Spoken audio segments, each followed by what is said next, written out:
Go ahead, Tita Pia. Hello, magandang umaga po.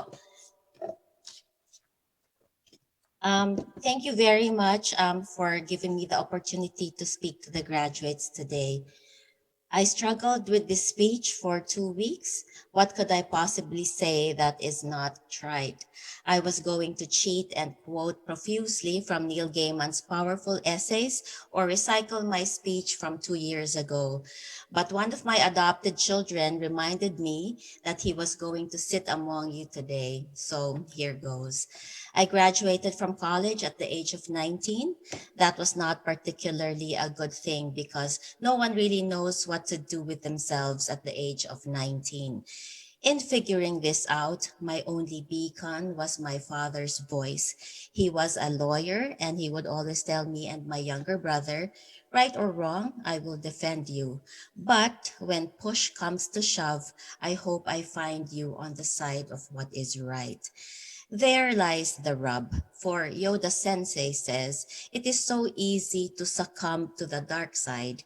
Evil is seductive. It brings us instant gratification and even can fool us into thinking we are happy. Plus, if you join the dark side, they have chocolate chip cookies. In contrast, the path of righteousness is difficult. It requires sacrifice and asks us to do without, to put our personal interests last. Sometimes, when you do the right thing, you find yourself standing alone. I am a lazy teacher, so I would much rather attend to my COVID DIY project, like repairing the chip on my bathtub. But I put that off to write this speech and read papers. It makes me miserable, though. I would rather lash out at people who do despicable things, but I know I must communicate calmly and with compassion. Sometimes I fancy myself being Cersei from Game of Thrones. I want to gather all evil politicians in one hall only to blow it up. I know. This is what I mean about doing the right thing. For me, it really is a constant struggle on a small and a large scale. I hope you will do better than me. May you be able to discern right from wrong and the gray areas in between. May you always be guided by that inner voice inside yourself that leads you to the right path.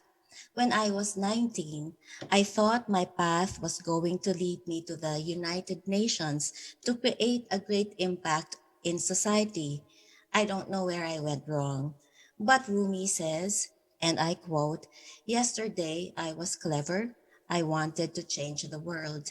Now I am wise, so I change myself." Here is what I would have told my younger self. You don't need to grow in just one direction. If you were a tree, liberate your branches and see what unexpected enterprising heights they will reach. Be deeply rooted to the earth, but be flexible enough to sway with the wind. Life leads you where you want. Life leads you not where you want to be, but where you are most needed, where you are meant to be. Surrender to the path that is laying before you. Walk it with dignity and grace. You will not need that really fancy car or lots of jewels to impress your fellow travelers. The real gem lies within you all along. Brandish your inner light, your compassion, and your resilience. In closing, here is part of my old FilGrad speech that I do not mind repeating. When you come out of this Zoom meeting, I urge you to do one thing. Pay tribute to your grandparents and parents by bowing and kissing their hands. When you kiss their hands, keenly look at the veins, scars, and calluses, for they represent their hard work and sacrifice. Fervently thank your parents and grandparents for getting you to where you are today. With this grateful and daring heart, go out into the world and live an incredible life, moment by moment. Damo nga salamat, agyamanak, and padayon. Maraming salamat po, Tita Pia.